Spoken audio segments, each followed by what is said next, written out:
All right, welcome back to the Now What podcast. I'm your host, Arian Foster, Bobby Fino, aka the Pod Guy, and we have another special guest in the building. And I highly appreciate you coming on to rap with me. His name's Destiny. What do you want to be? What do you want to go by? Because we probably should have formalized that before. Yeah, I'll do Steven in my real life non-gamer stuff. Yeah, Steven. All right. So the reason why I call you Destiny is because you're. I don't want to misrepresent or discredit what you do, man. Because I'm a fan. That's how we got hooked up. So what would you explain yourself to be? It's kind of weird. I guess I exist like in a corner of the internet that's pretty niche. But like on Twitch, I basically stream video games and politics. The area that I'm in is kind of more well known for video games, but a lot of video game communities have been moving like kind of political. And then I would say that I'm at kind of the forefront of that. It's like video game people kind of moving into more political spaces. I agree. And so it is a weird title. So I guess we shouldn't even title it. But the fact that you said it's really interesting to me how video games are kind of going political. Can you dig into that for me a little bit? Yeah, I mean, I could spend a lot of time digging into that. The statement that I would make, do you think your audience leans like more left or more right? Do you think in general? My audience leans more left. Oh, okay, cool. All right, so then this would be a non-controversial statement. I'm of the mindset that everything is political. Everything is political. Typically, when somebody says, I don't want to deal with that, I don't want to think about the politics, usually what it is, it's a person in society who's not being negatively impacted by that issue. So they're like, oh, well, it's just politics to me.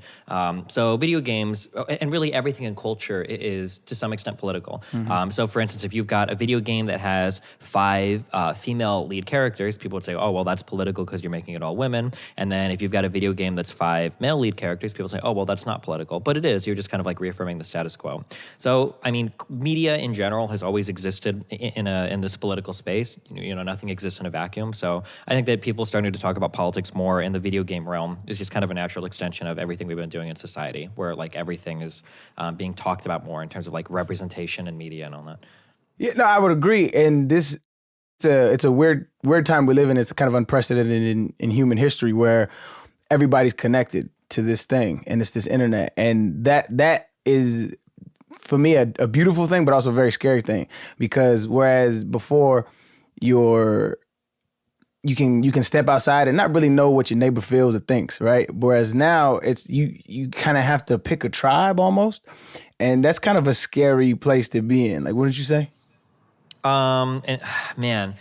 Yeah, something interesting that I heard a long time ago, and I try not to base like too many opinions around just like one-off stories, but I remember like a long time ago I heard somebody say, you know, if you had crazy ideas in real life, you had to reconcile that at some point with the people around you, because you can have some fucking crazy shit, and you have to, you know, talk to people about it, and eventually you'll kind of come more in line with your community. But it seems these days, whatever crazy shit you believe in, you can probably find some internet community to not only reaffirm it, but like strengthen it 1,000,000 times over and give you 100 million other crazy things to believe in as well. No, that's real.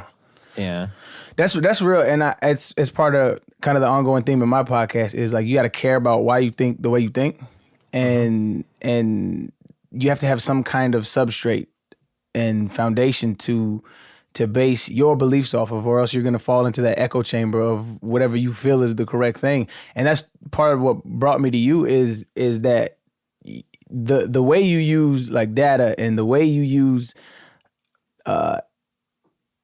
the evidence in the social sciences as much as it can be used is I've never really seen it done before, especially on the internet when you're debating these political issues online. Like, where did that stem from? Were you always left leaning, or were you used to be right leaning? How did this come about to where like this was your way of thought? Yeah, actually, real quick, what you said is actually like the most important thing I think for everything that I do. You talked about like how you need like a foundation to build your beliefs on. Mm-hmm. Well, when I talk online, that's actually all I would hope that people take from me. I really don't care where your opinion falls. Well, I mean, I do, but what's more important is like the thought process that you use to get there. And right. So many people, left and right, have like lacked that ability to critically analyze their own thoughts. And I think it's a really bad thing that we've kind of come to this point. Yeah. And this kind of lines up with you asking me, like, have I always been left or right? I actually used to be very conservative. Oh, wow. Oh, yeah. Not like I grew up hyper conservative. My parents were hardcore, diehard Republicans, Cubans, very, very Republican. And even up in my early streaming career, up to, fuck, man, probably till I was like 24, 25 even. If you Google back videos, you can find me making like a lot of very extreme, like right-leaning kind of arguments, or maybe more like libertarian type arguments growing up. Well, I say growing up in streaming. I think that kind of like in terms of like the reason I do what I do, I always point back to this, and it always seems like just such a dumb thing. But I took an AP Psych class in high school, which would be like the equivalent, I think, of like a Psych 101, like an intro to psychology. And I learned so many fascinating things about the human mind in that class.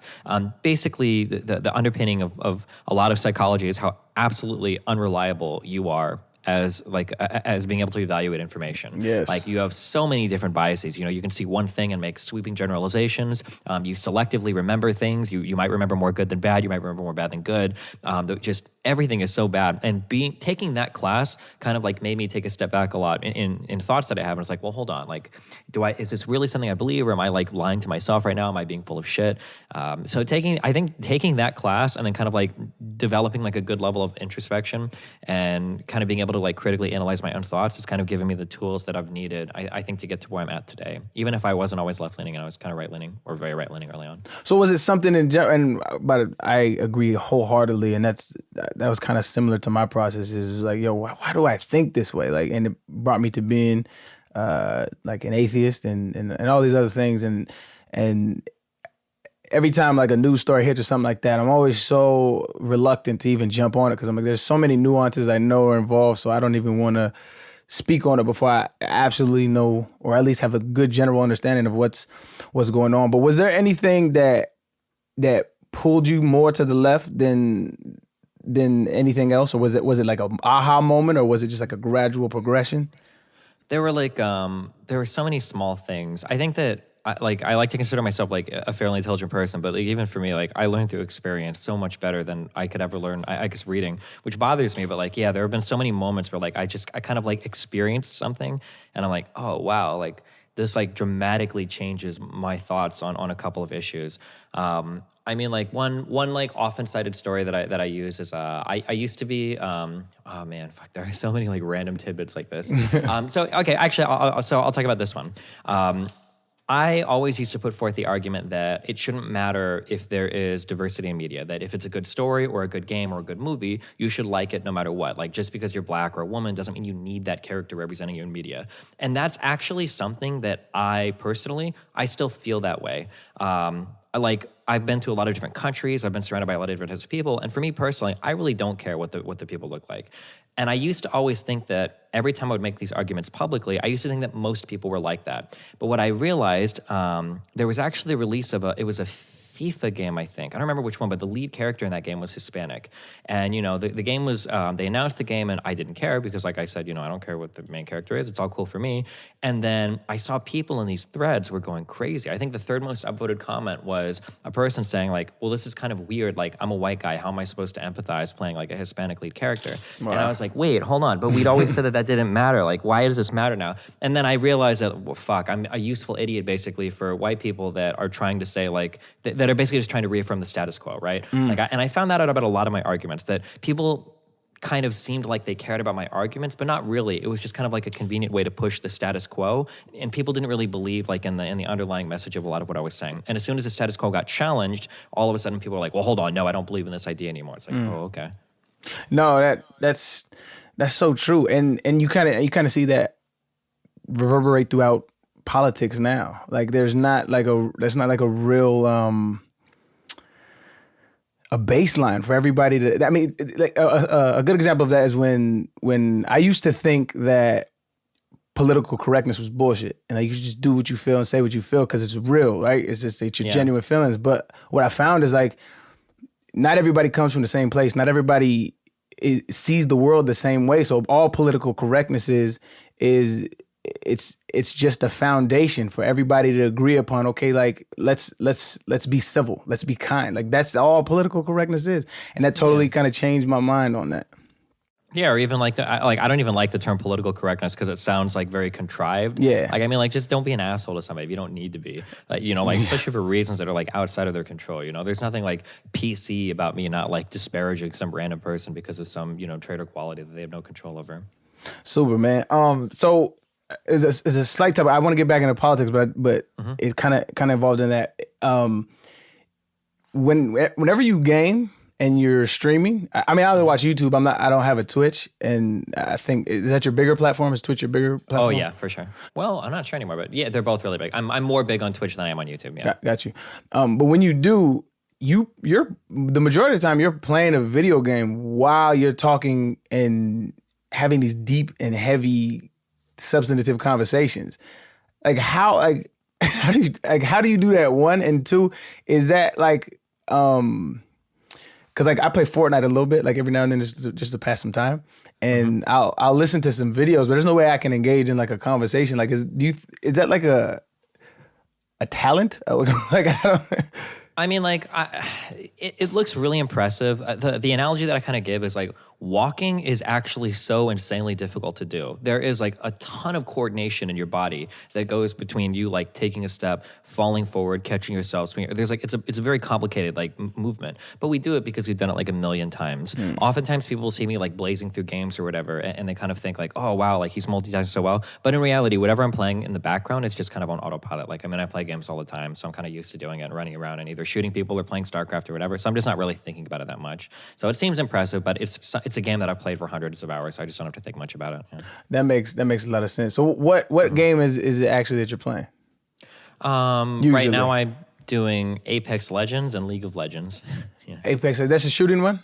Yeah, the Apex Legends. It's kind of like the one that Fortnite is competing with kind of at the moment, I think. Yeah, they're kind of button heads. You see, like I follow Fortnite on Instagram, and all underneath, if you read the comments, which I never advise to do, but if you read the comments, it's like Apex Legends is way better. Like it's just like they go.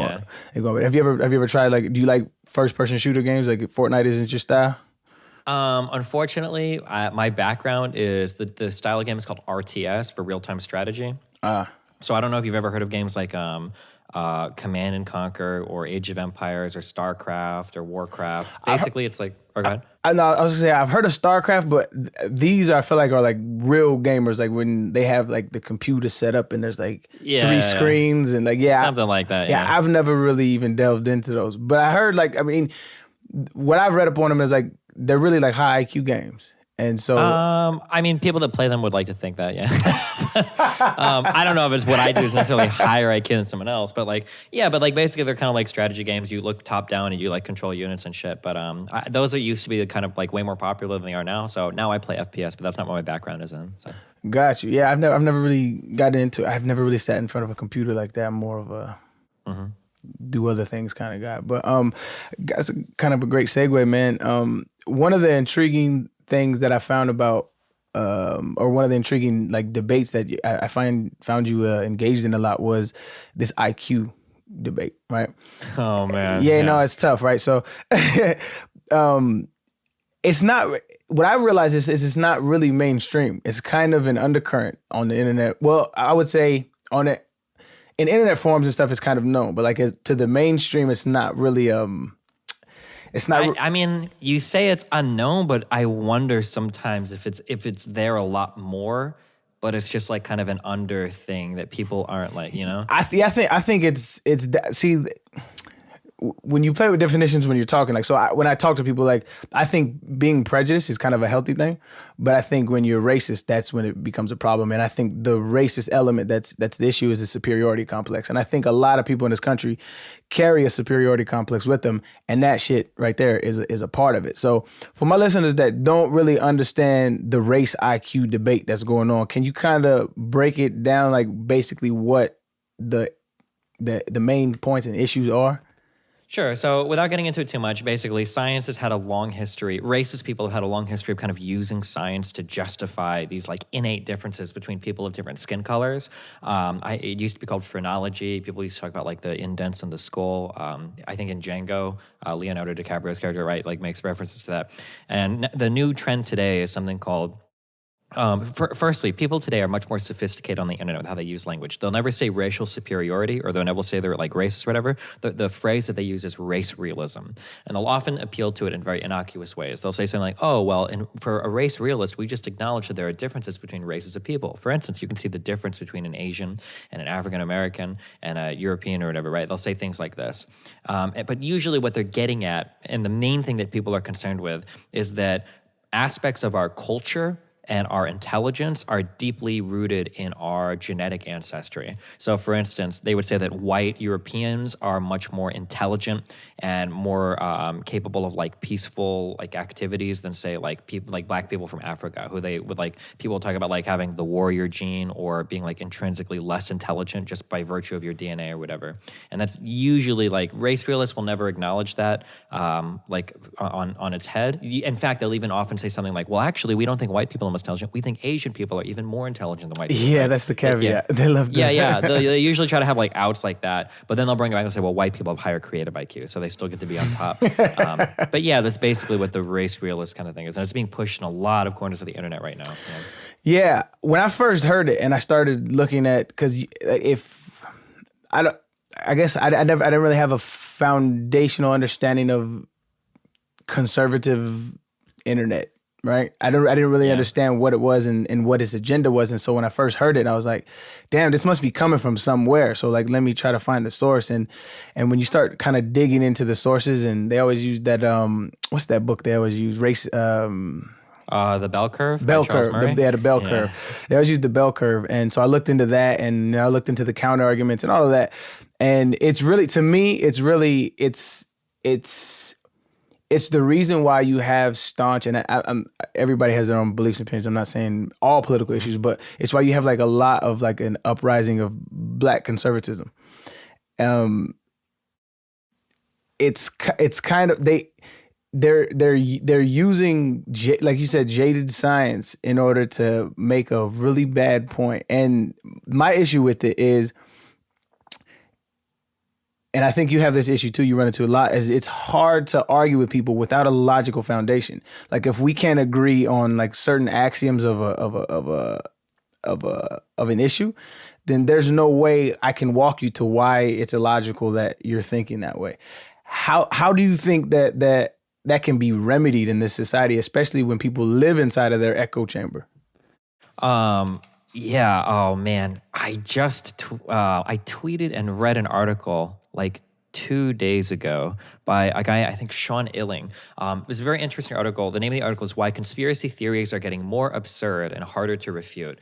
And what this article basically talks about is how conspiracy theories used to take together like a collection of facts and then try to like weave them together to spin a larger narrative about any particular story.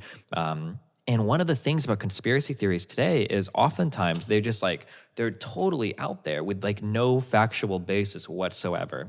Like for instance, like the QAnon stuff or the Pizzagate stuff. Have you ever followed that? Yeah. And it's like, you know, reading into it, it's like one of the emails. It looks like basically old people emailing each other about like a cheese pizza, and then people spin this whole child porn thing out of it. It's like, what the fuck? Yeah. And you can't even like refute it because the claims are so extravagant. And I mean, like going back to what you said, like, yeah, I don't know. This has always been like my main concern is I don't know how to talk to people that don't exist in the same reality that I do. It's tough. And people oftentimes don't have the mental tools necessary to even evaluate the reality they live in. So, for instance, are you familiar with a guy online? He's called Count Dankula. He has like, he's the guy that got in trouble in, I think, Scotland because he taught his pug to do like respond to like Nazi commands or whatever. I've not heard of Count Dankula. Sure. So this is a guy that, he was famous for a while because people, it was like a freedom of speech issue. But we got into an argument a few times, and I remember that one of the arguments that he had was I kind of made I made the claim that it seems like, because a lot of people believe that the left is all very violent, very antagonistic, in the U.S. and everything today. And the claim that I made was, well, it seems like, based on what I've read, there's a report by the ADL that says that there's been more right-wing extremist violence than left-wing extremist violence in the United States. How do you respond to that? And his response was, well, I know that's not true because I've seen YouTube videos of the left being violent. And I was like, well, hold on, like that's not how that works. Like you can't just watch YouTube videos to like get like a comprehensive view of an issue of just people at rallies. And he's like, well, no, you don't understand. I've seen hundreds of YouTube videos. What the fuck how the fuck am I even supposed to respond to that, right? And this is like so many of these conversations I have with these people with like millions of followers on YouTube and Twitter and all this shit. They just like are mind-numbingly fucking clueless for like even like the basics of how like collection of data goes and how to interpret, studies and I say studies, but like even like a simple chart. Do you know who Sargon of Akkad is? Another like big...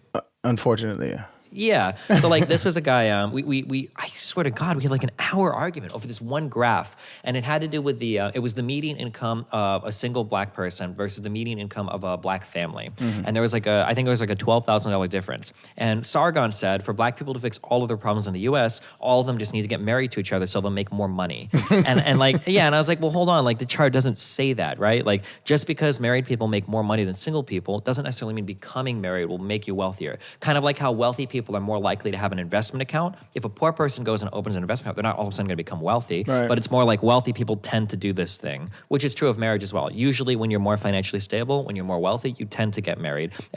Wealth is usually a precursor to marriage, not something that results from marriage, you know? But yeah, there's so much shit like that drives me crazy. And so this is my issue with social science in general. It's needed. I think it's definitely needed because you have to study these things to kind of get the probability causes of where we're going and where we're headed and what we're doing. But it's just so inexact and it's so multifaceted and there's so many variables to account for that you can take any piece of data you want to and extrapolate it and present any point that you feel is necessary or you feel is accurate. And if you have a following, they're just going to eat it and they're just going to start parroting it. And I don't know a remedy because, and I've had this conversation with myself plenty of times. Like, yo, am I on the, I don't even say right side, but am I thinking correctly? And even that, it's hard. I don't even like phrasing it like that. But like, is this a logical way to come to the conclusion that I'm coming to? And I try to self-correct myself all the time, but yeah, I mean, it's hard. You kind of have to follow the experts. But I mean, like the problems in our society today are hard. And it's frustrating when people won't acknowledge, you know, how hard they are. You know, like the bar today, when you talk to some conservatives, like, you know, like, is that person racist? They'll ask you like, well, is he saying fuck black people? And it's like, well, no. And it's like, well, then he can't be racist. Like, well, it's more complicated than that, right? Yeah. Or then that same argument with Sargon, where it's like, you know, well, women and men are pushed towards different, you know, like kind of interests and whatnot. And Sargon says, is there a person outside of a college telling that woman she can't apply to be a STEM major? It's like, well, no, but it's more complicated than that, right? So yeah, I agree that the answers are hard, but I mean, like in society today, the issues are very complicated. Thankfully, we've solved a lot of the easy problems, right? Generally, we're not lynching people or killing gay people or, you know, like, you know, telling women that they literally aren't allowed legally to attend school. We've solved those easy problems, so it only makes sense that the harder problems are going to be a lot more complicated and require a more multifaceted approach to solve. Yeah, but even in that, like, you see, like, something like the switch of the Democratic and Republican Party, which is well documented. Like they're literally just ignoring that part, right? Like it just didn't happen. Like it just didn't happen to them. Yeah. And so it's like even like the things that we made for better in the society it's because we followed a certain methodology, right? And that methodology has led us to where we're at. So where I can have a conversation with somebody in Los Angeles and I'm in Houston, Texas. Like that same methodology we followed. This is the reason why we have it. But they throw that out the wayside and they circle jerk each other and they talk to each other. And I'm just remiss for some kind of like, how I see it, and I could be a little bit extreme in this view, but I think that it's coming to a head where it's like almost going to be like a civil war. Like, the article that I referenced before, I think the term he uses is epistemic polarization. But basically this idea what a euphemism. Yeah, like basically this idea that like if you can't agree on what is reality anymore, you're basically destroying kind of your foundations of how democracy works, right? Because if none of us can agree on what is real, then how can we vote on anything? How can we have conversations with each other? Yeah. I do this every fucking day when I listen to like fucking Trump talk and people, the way that they respond. And like I'm doing this thing because like, you know, as arrogant as I come off all the time, I'm an incredibly humbled person. I have been wrong about so much shit. I agree. I'm very fucking careful. Yeah, when I start talking shit, I'm very careful, and I'll always listen to somebody that's an expert over me. But like, I see so many people listen to what Trump says. I'm gonna let you finish. I'm gonna let you finish, but I just have to butt in because I agree with you 1,000% on that aspect. It's like, when I watch you, I can see how somebody could watch you and say, man, that dude is so arrogant. But like, no, it's actually the root of humility. Like, it's my problem with religion in general, right? It masquerades around like it's a humble thing, but it's like you're asserting something. That's the opposite of humility, right? But like, I'm sorry, go ahead. But I just have to say, like I agree, you are definitely a humble cat. Yeah, and I mean, like that humility comes into play when I look at like how many people will listen to Trump where he says something that's just obviously insane, and everybody agrees with it, and it makes me stop so much. And I was like, man, am I being fucking crazy here? Like, am I actually the one that's like totally off? And I'll re-examine my beliefs, and I'll re-examine like my methodology, and yeah, it's really really hard to feel like so many people are so fucking crazy sometimes. Yeah, it makes you feel like you the off one, which. Yeah. Who knows? You might be. Which in some ways is their goal, right? But yeah, might confusion. Yeah. Is there any topics where you kind of lean more conservative traditionally than liberal? I mean, for in America, probably not. I guess like in terms of European stuff, like I'm still very much like a capitalist. I know there are a lot of like, and even in America now, there's kind of like this growing kind of socialism movement. I'm not really on board. Talk to me about that. Because I have a quarrel with capitalism, and I'm unsure that it's not for the greater good. I think it has brought us to the point where we are today. I would concede that, but I think where technology will be and where we can be, I don't see capitalism being sustainable. Oh, cool. Well, I think that's pretty much what Marx says, right? That in order for socialism to work, you need to have like a bustling like capitalist economy first, and then that would evolve into a socialist state. Yeah, that it might, honestly, it's hard for me to say. That might be true. I guess like my kind of vision is I would hope that capitalism can be reformed to such a level that, the redistribution of wealth becomes high enough that a lot of these societal problems are taken care of. That might be naive and impossible. How can those two coexist, though? How can what two coexist? The social distribution of wealth and capitalism. Like how can those coexist? Basically, taxation and redistribution policies.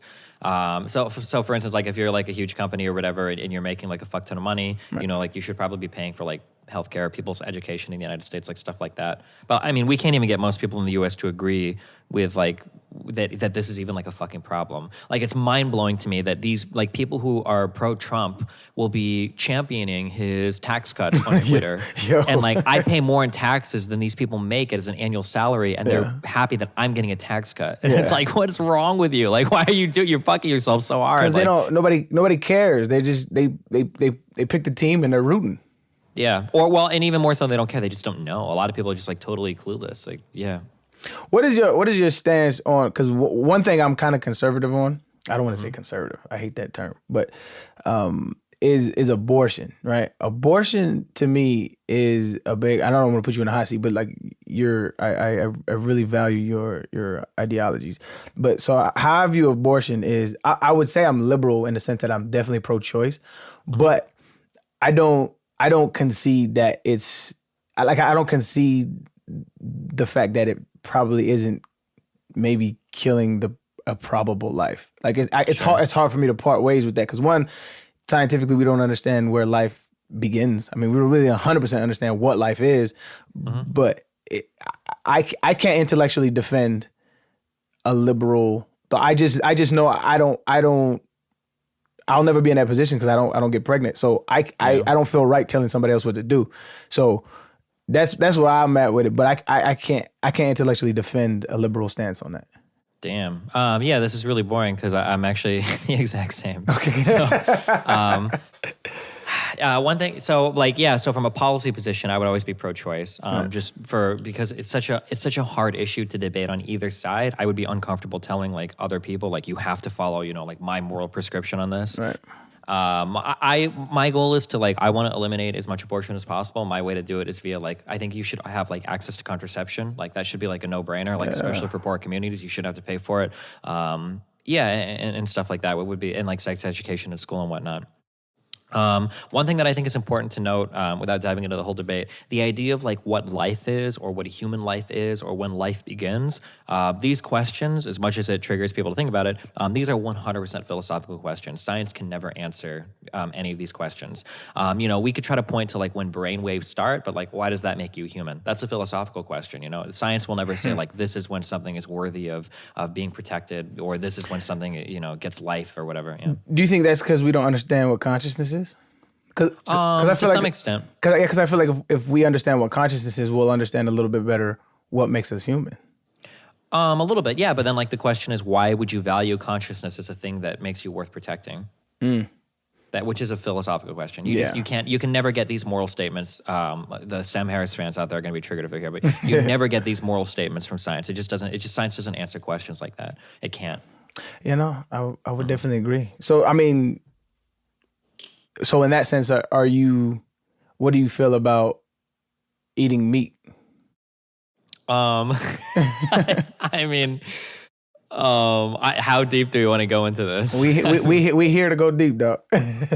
Okay, if you want to go really deep. Okay, so basically, I build my moral system up from a horrible position called descriptive egoism. This is going to be the most tippy of positions. But basically, what I say is, I want to make everything in my life. There's one thing that I care about, and it's satisfying my personal desires. That's the most important thing to me, and everything that I do is going to circle back to that. Now, typically, because I enjoy the company of other humans, and because people working together can generate more utility than one person working independently, right? Because of specialization of tasks and all sorts of other reasons, and because we enjoy people's company, it's usually better for everyone around me to be happy and healthy and functioning versus me kind of fucking everybody else over. So for instance, like if I'm going to a table and there's 5 candy bars there and I have 4 friends, I'd probably be happier giving 1 candy bar to every person than eating them all myself, because if I did that, everybody would fucking hate me, right? Stuff like that. So when I look at my moral positions, when I'm basically figuring out is like at the end of the day, what's going to serve my personal desires or needs at the maximum level, and usually what this ends up is it kind of looks like a utilitarian-esque approach to society, or like a Rawlsian approach to society, where basically you want to construct a society that works the best for the most amount of people because it keeps the most people invested in your society, and because it strengthens every level, right? If I'm a rich person that lives in the white part of my city and there's a lot of crime in like the bad or black or Mexican part or whatever, it makes more sense that you would try to fix that, because 1, you don't have to spend money on the police force. 2, it gives you more customers to sell shit to, which is what we love to do in the West. And then 3, it's just less problems in general, more employees to pull from, right? Everybody in a society should be roped into having every other person do as well as possible, right? Nobody wants to be the king of a molehill, right? If everything around you is falling apart, nobody wants to be on top of that. So that would be the logical standpoint, but there are people. So walking through from our normative ethics, and then getting over here to how I look at something like eating meat, I don't think that extending any sort of like courtesy or respect to like the lives of animals, I don't think that ever benefits me in any way, size, shape, or form, or ever will in any way, size, shape, or form in my life. So from a moral position, I don't care about eating meat. I think that most people should probably be vegan. Because most people have very hypocritical stances on meat eating. For instance, they will very viscerally defend the lives of like dogs and cats or like their pets, and then they'll turn around and they'll eat cute little pigs and cows. I think that's kind of weird. And then if I wanted to be, and then I would probably, if I had to vote, I would probably vote for like vegetarian measures or vegan measures, because I think that like animal agriculture is probably destroying the fuck out of the environment, and that's something that we should probably take a little bit more care of. Definitely. So yeah. But from a moral point of view, I just don't care about meat eating much. I don't think there are good arguments for it. Huh. You don't think there's good arguments for eating meat? No, I don't think there's good arguments for being like a vegetarian or vegan, not moral arguments. I think you can appeal to things like environmental stuff or whatever. But in terms of like most people started like extending, I don't know, it's hard. Like morals are... it's all really difficult, but like saying like we should value all sentient life or whatever, it's like, okay, well, why should I value the life of a cow or something over, you know, a human life or whatever? Okay, let me walk with you there then, because I should preface it with, I'm not a vegan. I was vegan for a while. I still I think that a plant-based lifestyle is healthy, but it's just, I don't think planning for meals every single day gets exhausting. So saying that, the fact that one of your foundations is that you everything around you, like all your choices and stuff. I'm super paraphrasing. I forget exactly your phrasing, but okay. That it has to appeal to make you happy and make you. Yeah, and maximizing my well-being. Right, and you preface that with your well-being kind of extends to the community as well. What if that's your moral foundation? What makes a racist man that that wants to take out whoever he feels he wants to take out? What makes that any different than you taking out a cow? Because I don't feel any empathy, and I don't want to say empathy. I don't bring empathy into it, but I don't. No, yeah, that's fine. It doesn't make me happy as it. I'm really indifferent about his well-being. Sure. Okay. I'm trying not to be super boring here. Okay. No. These deep dives are fun, man. Okay, cool. So there's two different frameworks through which we can view decisions. You have consequentialism, and then you've got like deontology. Deontologists would say an action is wrong based on the action, period. It doesn't matter what the outcome is. A thing is wrong because it's wrong. The virtue of that action in and of itself is wrong. Could you give me an example of that? Lying is always wrong, even if you're doing it to help somebody. Lying as an action is wrong. A deontologist might say something like, "Oh, you're saying a deontologist? I got you." Yeah, and then a consequentialist might say something like, "Well, I'm going to evaluate something based on the outcomes, right? So maybe lying in some cases can be good as long as the outcome generates, some positive thing for us. So, like a utilitarian is a form of consequentialist who says we want to make decisions that maximize the utility of society. So, like here's an example of how this might play out. A consequentialist might say, are you familiar with like the trolley problem? Yeah. Yeah, just for people listening, I guess. Yeah. So basically, there's a train is barreling down the tracks. It's going to kill it's going to kill 4 people. You have the option to pull a lever to divert the train to kill 1 person instead of the 4. A deontologist might say you should never pull the lever because you're basically condemning 1 man to death. You're taking an action to murder a person. A consequentialist might say, well, you should always pull the lever because 1 person will die instead of 4 people dying, right? And then some people might get triggered. You can go into like doing versus allowing harm, and maybe the deontologist would disagree, but that's kind of like a brief thing, right? Deontologists say actions are bad in and of themselves. The consequentialist says, well, we have to look at the consequences of an action to see if it's good or bad. So I'm a form of consequentialist called a utilitarian, and then a form of utilitarianism called rule utilitarianism. So what I basically say is we should make rules for society that make society as good as it can be. So for instance, a utilitarian might say, if we can kill 1 person to save 4 people, we should always do that because it's more utility, because we save 4 and kill 1. But a rule utilitarian like me might say, well, hold on. I don't think killing 1 person to save 4 is good because that has a lot of negative impacts on society. For instance, if I have a society where we can kill 1 person to save 4, nobody would ever go to the hospital again because doctors would kill you constantly to steal your organs. This probably wouldn't be a good society, right? Mm-hmm.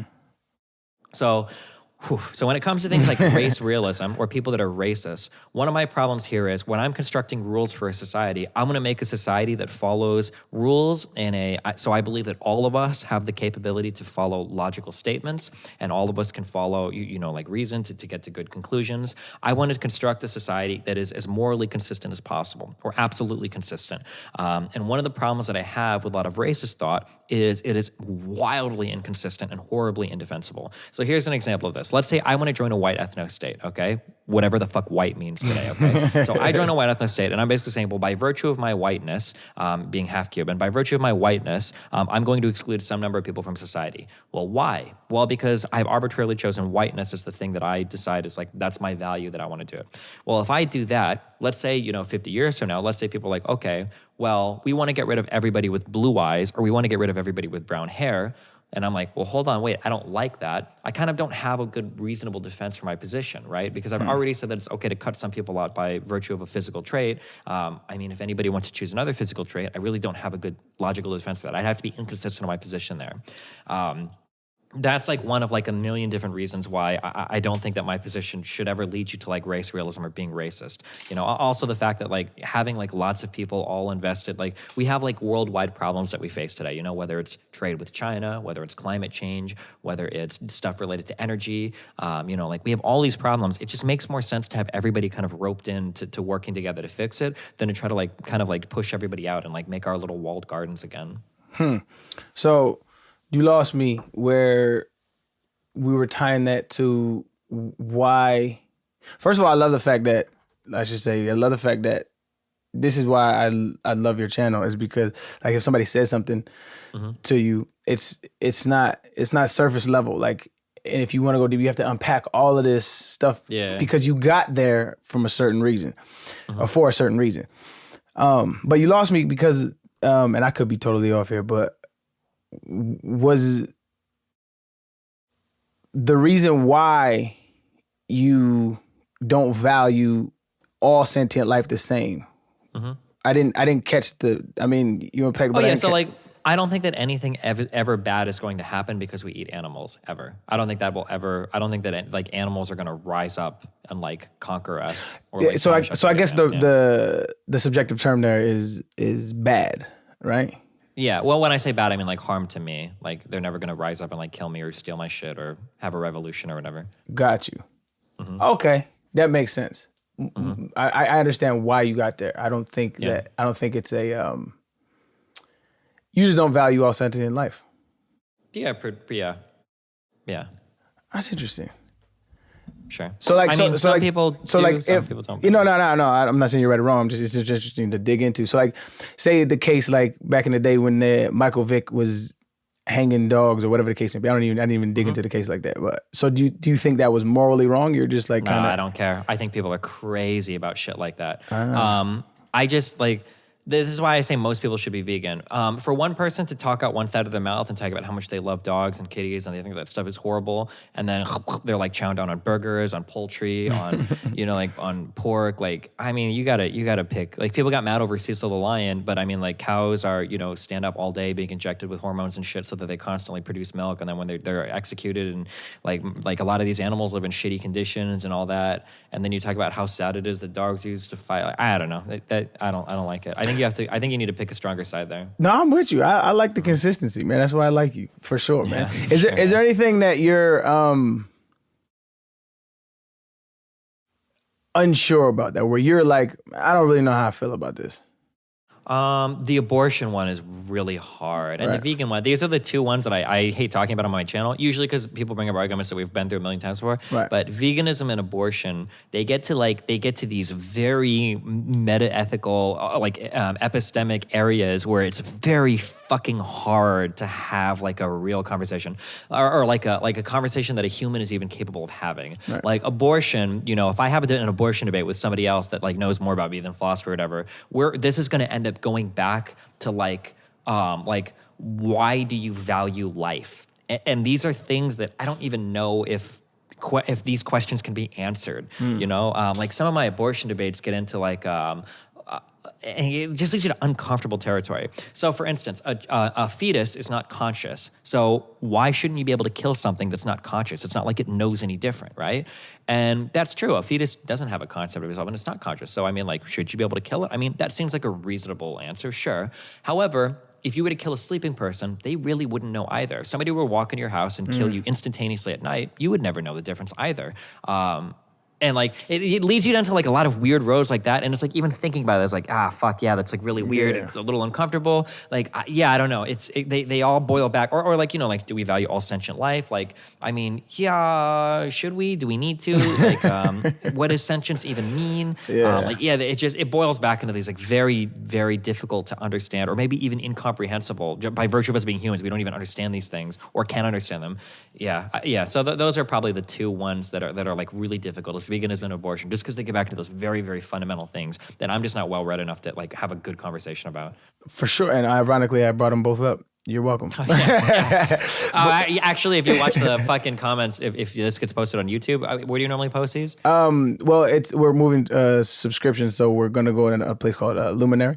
But okay. We'll talk about it after this for sure. Gotcha. People will laugh in the comment section because these are the two topics that I always avoid. That's people funny. Are like, oh, Destiny, like I really want to talk to you about your view on abortion, and everyone in chat is like, no. Or like, Destiny, I really want to talk about vegan. It's like, no, because these are like the two. Yeah. So it's kind of funny that we stumbled into both of these. Yeah. That's hilarious, man. Yo, I absolutely love the way you think, man. So let me get your take on this. Like sometimes I feel like this is why I can't smoke weed anymore. I absolutely love weed. Yeah. But the last 3 or 4 times I've done it, I've gotten like major anxiety attacks. And what do you mean by anxiety? Huh? What do you mean by anxiety attacks? You said, what do I mean by it? Yeah. So like my heart would start pounding. And okay. I would get shortness of breath, and it got really extreme to where like my hands got numb, and I could feel it creeping up, and like I locked up, and I felt like I couldn't breathe. I was about to pass out. What was explained to me. Gotcha. But like, so that's that kind of. Not to interrupt you, I don't know if I'm pretty sure you're being sincere, but you're stumbling into the third topic that people always get triggered when I talk about now. So this is very interesting. What is the third topic? What is it? It's stuff related to drugs. I had like a really massive mushroom trip, and I talked about it a lot for like not like months at a time, but like it was a really huge part of my life. Oh. But so sorry. So we're going right into the drugs thing. Yeah, no, that'd be hilarious, but I'm not. But that's funny. Okay, yeah, all right. So yeah, go for it. So, but I 100% know what you mean, though. Yeah, right, go ahead. But I do want to get back on your mushroom trip. I'm fascinated with psilocybin. But so the reason why I feel like I can't smoke weed anymore is because I get the anxiety. Now, where I think the anxiety stems from, not from the actual drug itself, but I think it heightens my analytical mind, right? And I'm extremely analytical. And so I feel like you're kind of the same ilk. And so there'll be times where like I got kids, so like I'm playing with my kids or I'm having a good time, and all of a sudden a thought will come over and be like, yo, all this is gonna end. Like, and it's really morbid, and it's hard to tell other people that, but I feel like a lot of analytical people kind of have this, like, because we understand everything isn't finite, so it's really hard for me to enjoy moments when I'm always looking in the macro. Do you ever have that experience? Yeah, kind of. Sometimes, yeah. I wonder if, oh man, it sounds really, I would say tip-tippy is like the internet, like you have like a fedora and you're like talking about how intelligent you are. Gotcha. But like, yeah, I kind of wonder sometimes if I overthink a lot of things. I have like it's something that I'm dealing with right now. I have very extreme death anxiety. Like the idea of like dying, not like the pain of dying or whatever, but the idea of like ceasing to exist is something that's very, very hard for me to deal with. Oh yeah, I really don't like that idea. Now I would have not guessed that.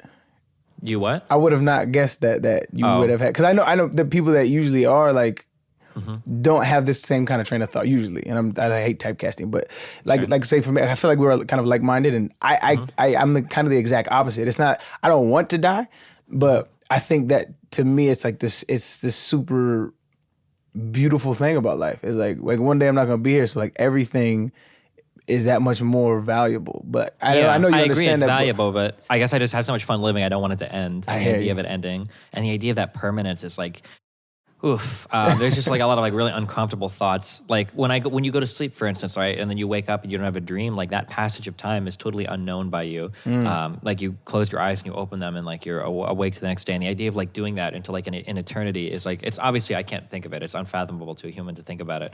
It just makes me really uncomfortable. Yeah, no, I understand it. Time itself is a weird thing. Like what really blew my mind when I started to really get into science was like the general theory of relativity, and when understanding space is time, and the faster you move through space, the slower you move through time. Like all of that shit kind of blew my mind and really actually helped me with death anxiety, because I used to have it too. But it's just the more I learned about the universe, the more intrigued I'm in. I feel like I'm gonna have like FOMO. Like I feel like Oh sure. yeah, like there's so much shit we're gonna figure out about this place that I want to be in on, but I know we're not. But I'm content, I guess. There's nothing I can do about it. But so I do want to jump back into your psilocybin experience, man. If you don't mind, I know this is your 3 triggering topics, and I hit them all. Yeah, no, I like talking about it. I'm an extreme good sport. Have you done mushrooms before? I did when I was young. I was like 12 or 13.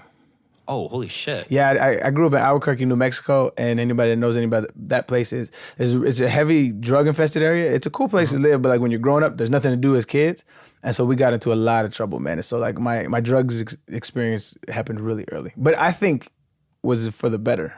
Okay, cool. Yeah. So I guess basically, I'd smoked weed and eaten edibles a couple times, and then I drank, I guess occasionally, not much, but I was basically like really arrogant regarding drugs. Like I'd eaten a couple edibles that were, I think, like a decent size or whatever, and I usually if I smoke weed or whatever, I just kind of get giggly and like body drunk. I don't know how I would explain it, but whatever. Yeah. I never had any big effects, and people were like, "Oh, like you got to try mushrooms, dude. Like you don't understand how crazy it is. You'd have like an ego death." And I'm like, okay, like a bunch of drug, people, whatever, talking about it. And I was like, okay, fuck it. I'm gonna do fucking mushrooms. I'll eat a fuck ton of these things, and I'll beast through it. And I'll come out the other end kind of laughing at how dumb, you get high again or whatever. And oh man, I did I did a 10.5 gram psilocybin mushroom trip. Oh wow. Yeah. You went the distance. Holy shit. The most unbelievable and extreme experience of mine. I don't even know how to explain how destroyed your fucking mind can become and how so many different parts of your reality are like so insanely fucking subjective. Like I can't believe how little I understood about how little I understood until I like destroyed my fucking mind. When was this? When was this? It was about a year ago. I think like about 10 months ago. Okay. And there's been like a lot of fallout from that where I'm still kind of like putting the pieces back together. Wow. Because holy shit, yeah, it was an extreme experience. Yeah. So I want to dig into like, I know it's hard to explain because everybody has trouble explaining their experiences. I I have nothing to back this up. And it's total, like, I'm not 100% that I believe it, but to me, it makes so much more sense. But it's interesting to me how everybody that can try a substance kind of has a similar experience, right? We're all separate entities. How are we all having like pretty much the same experience when we try these psychoactive drugs?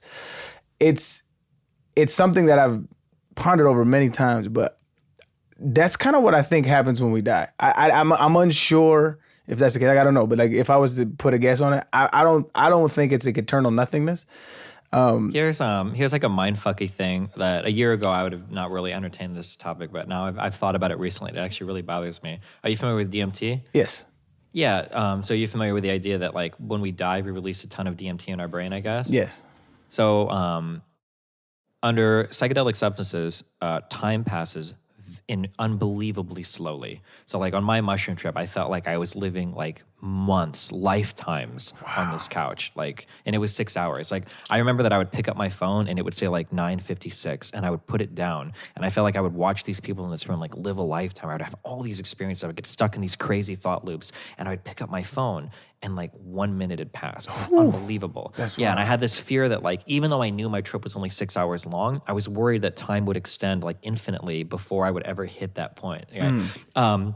So like, I'm sorry. So like just the idea that like the life that you're living right now could maybe just be like a really extended DMT trip that's happening like at the end of whatever life you lived before. I've had it's like that. something that, yeah, it's something that's entirely possible. It sounds dumb, but I mean like, holy No, fuck. Yeah. I mean, it does, I think, on the surface, but it's like when you dig into it and like this, like when you start, like, because I've never done DMT. I did mushrooms and I never did what they call, I think you did like, what do they call that? Like a hero hero dose or whatever. I didn't do that. I just did like maybe a gram or two, and it was enough for shit to move and the body high, the walls to breathe, the floor to move. Yeah. So and it was really trippy as fuck at like 12 years old. But I think I've never really met like when I say conservative, I don't mean like politically. I just mean like a really reserved human that doesn't entertain thoughts like that, right? Like when we die, DMT, whatever. Like I've never really met somebody that's done psychoactive drugs and is a conservative, like in that sense. You know what I'm saying? Man, dude, my mom just got recently diagnosed with Alzheimer's disease a year ago. And one thing that I'm trying to push her so on, because my mom is a crazy Republican, crazier than any Republican you've ever known, okay? Very Republican, very loving and everything, but then gets on Twitter and says some crazy fucking shit. And I've been trying so hard to push her, like, Mom, fucking try LSD one time. You've got fucking 5 to 8 years left, okay? Just fucking try LSD. What do you have to lose? Like, I really wish, because I kind of agree with you. And my mom's one of those people who like when she found out I did mushrooms, she was like crying because she thought I'd become an extreme druggy loser and I was gonna be like sucking dick for crack or meth or whatever, you know, like whatever conservative person thing. And it's like, Mom, like you have all these ideas about drugs. I'm so curious what you would think about these if you actually tried it once. Because like, you know, like you said, you can't explain like a psychedelic experience to somebody. Like, just try it and see what it's like. There's no way that you come out of it thinking like, oh yeah, that's just some dumb druggy stuff. Like it's got to give you a new perspective on life to some extent. And the crazy is like when you look into it, like there's never been one. I didn't notice until like probably 2-3 months ago when I really started, because I started looking into microdosing. Like there hasn't been one case of overdosing of LSD or mushrooms. Not one. Yeah, I don't think because of the way they work. These are things that usually act on your like serotonin or whatever. But that is, but that's to me that says, I don't know what it says, but it says something. Like, and I can't even put my finger on it. But it's just something that's like it's. I hate this because I'm not like I'm an atheist. I'm not like a spiritual. I don't even know what a soul is. Like I used to argue with Christians all the time. I'm less combative now, but it's like I just feel like there's something to that, and I'm pissed off that our government won't legalize it just for the pure cases. Like study the shit, like study it. Oh, dude, that's a whole other. Oh man, you have no idea how angry that makes me. If you've one of the great things that I really like about my psychedelic experience is that a few things happened. One is afterwards I started to get panic attacks, which thankfully I haven't had for a while. But it gave me really good insight into that because I've never even imagined like what the fuck is a panic attack, right? It sounds stupid to me. Honestly, if you would have asked me a year ago, like I would probably just be like, dude, like just calm down. Right? I did the same thing. So I started to have panic attacks a couple months afterwards. I had a period of my life where I experienced, oh fuck, I need to have the name for this. Anhedonia. which is basically what major depressive disorder people experience, where you're in a state of no desire. So you have no desires. You don't want to do anything. Like even like want to be healthy or want to be happy. And then I had periods of general anxiety. And these are things that I had never personally experienced before in my entire life. So like I knew about mental health issues because I read a lot and I listen to a lot of people, so I could describe it fairly well, but I didn't know the experience like personally. And now having experienced some of these things and knowing what it feels like to like basically like, it's impossible to, if you haven't experienced before, it's really hard to explain it. But like mental health issues are like, you basically feel like you're stuck at the bottom of a pit and everybody's just like walking by and nobody can help you and nobody's talking to you and nobody understands and you're just completely alone and cut off from the rest of the world. And it's this horrible feeling. And all of the drugs that we use to treat this, our understanding of these things comes from like research done in the fucking 60s. Because a lot of the breakthrough stuff that people want to do is related to like psilocybin mushrooms or LSD, and they're fucking Schedule I drugs in the United States and we can't research it. And it's very irritating to me that like it's a fucking mushroom, right? Why the fuck are we not studying these? Why is this a Schedule I drug? This is so fucking stupid. That's regardless on weed is a Schedule I drug, but it's like how do we have all of these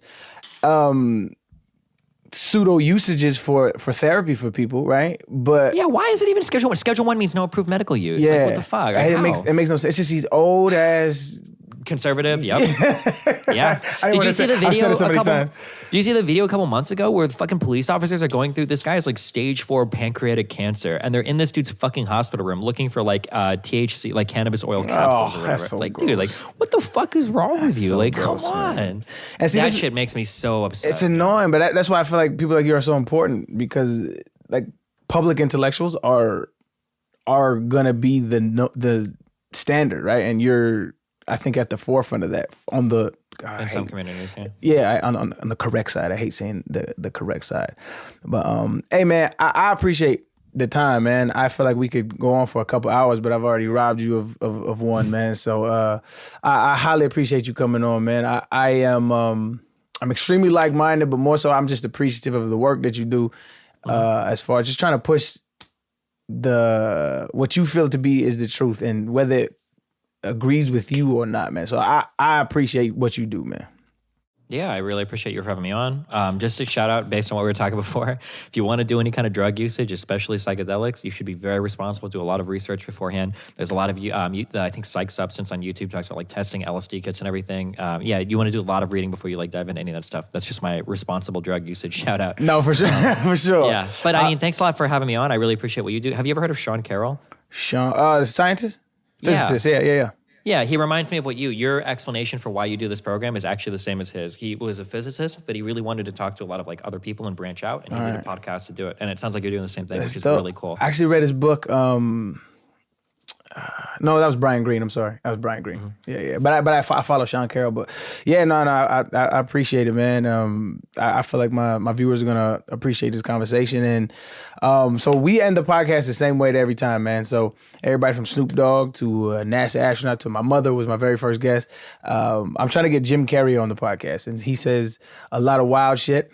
I don't agree on everything, but I just feel like he is. I just love how he thinks, man. And I'm trying to get him on the podcast. So like we ask every person who's on the podcast to kind of at the end of the podcast look in the camera, kind of advocate for him to come on the Now What podcast, man. I'd appreciate it. Is it always Jim Carrey that you're trying to get on? It's always Jim Carrey. We got 50. This is going to be like, I think 56 or something like that. So 56 people all saying the same thing. All right. Jim Carrey, what the fuck is wrong with you? Get the fuck on this podcast, man. What are you waiting for? Boom, short and sweet. I like it, man. I appreciate you, and you got a bigger follower than me. But if people want to know where you're at, where can they find you? I'm on Instagram. I'm just Destiny. If you go to my website, destiny.gg, all of my links are up the top. My YouTube channel is just Destiny. I'm just Destiny on Twitch. Yeah. Destiny. Where does Destiny come from? What is it? When I was like fucking 9 or whatever, I made an online name. It was like Neo Destiny or some shit. I was like, fuck it. And I just kept it. And then you know how branding works. Like once you're already branded as Destiny, I'm not going to change all my shit. So. I'm with you. Well, I appreciate you coming on, man. Thank you very much. Yeah, thanks a lot for having me, man.